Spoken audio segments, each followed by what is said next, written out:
Good morning, my name is Tiffanie and welcome back to my channel. Today we are diving into more detail about the justetf.com website, more specifically into the risk section because I didn't really understand it last video, so I wanted to look more into it and that's what I did, and now I'm gonna make a video about it, about what I've learned about it. Basically, I used like the basis of the justetf.com website, and then I used ChatGPT to clarify some of the things that I don't understand. I'm just a woman on YouTube. I'm not a financial advisor. I don't have an economic background. I have no idea what some of this stuff is, but I am investing and I like to invest and I like to broaden my knowledge about it. So that's what this video is going to be.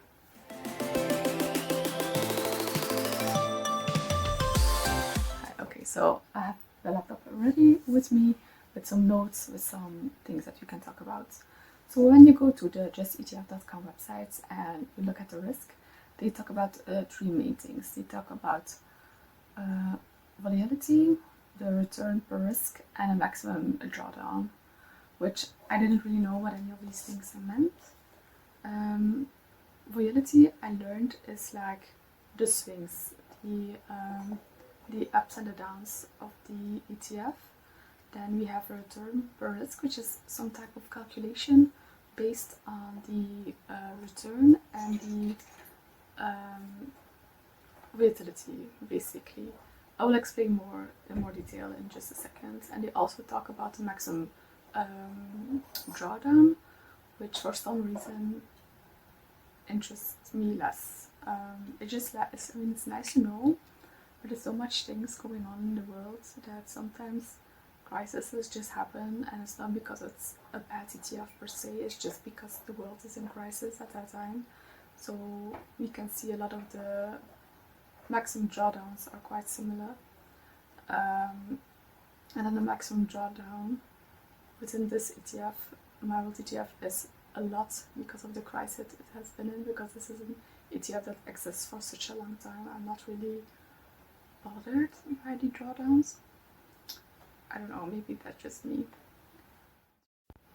Okay, we are going to refilm a few of those clips. Let's see. So about the volatility, you kind of want that number to be quite low, because it means you have a steady growth. So you want it to be in a positive, but you want a positive, quite a low positive number, basically. And in return per risk, you want that number to be between 1 and 2, or 2 and higher. Just a side note, that's what you want. ChatGPT has given me quite a good example about a few returns. So let's see. In the example, we have 3 examples. We have A, B, and C. I will put it on the screen. We have A, B, and C. Where A and B have both a return overall of 25%. C has less. C has only 10%. But we're going to focus on the A and B part first. So A and B has a return of 25%, like I said. Now A has a volatility of 10%, while B has a volatility of 20%, which means that the return per risk with A was a lot less, because they have the same overall returns, but they have a more steady growth. They did it more efficiency. They were more efficient in their growth. While B also had a good return, but like a good return in the end, but the volatility is twice as much, is 20%, which basically means that the return per risk is a lower number. Instead of 2.5%, no, instead of 2.5, you only have 1.25, which is less, but still good, because it's still between 1 and 2 ratios, so it's still nice. And then I think example C is that you have just total return of 10, then volatility is also 10%, and the return per risk is 1%, which I still didn't know how they came to the number of the return per risk. So I dived even deeper, and then I got like a calculation of it So if we take the percentage of the volatility, and we multiply that by the return per risk number, we have the overall return. Now this is not exact math, I feel like. We're missing some numbers around the comma like after the comma or something, because when I did the recalculation with my own investments, they were off. Just so you know, it's not really exact. It's just to give you some estimate, I guess. Okay, now I'm filming. So for the next parts, I have put everything in like a table. All of my funds, which are mostly ETFs and gold. I have a 1 year chart and a 5 year chart. We're going to start with the 1 year. It's not really a chart, it's a table. I should say stable. It's a table. So we have the volatility percentage. We have the maximum drawdown, which doesn't really interest me that much. And then we have the return per risk, and then we have the overall return. So within gold, we see that the return per risk is less than 1, which is not ideal, but it's still in the positive, so it's fine. Then we have the Europe, my Europe one, which is a very low volatility, which makes it a very high like return to risk ratio, because the return at the end is quite good. It's 34%, which is a lot. Then we have my world, which is even less of a volatility percentage, which makes sense since it's a world ETF.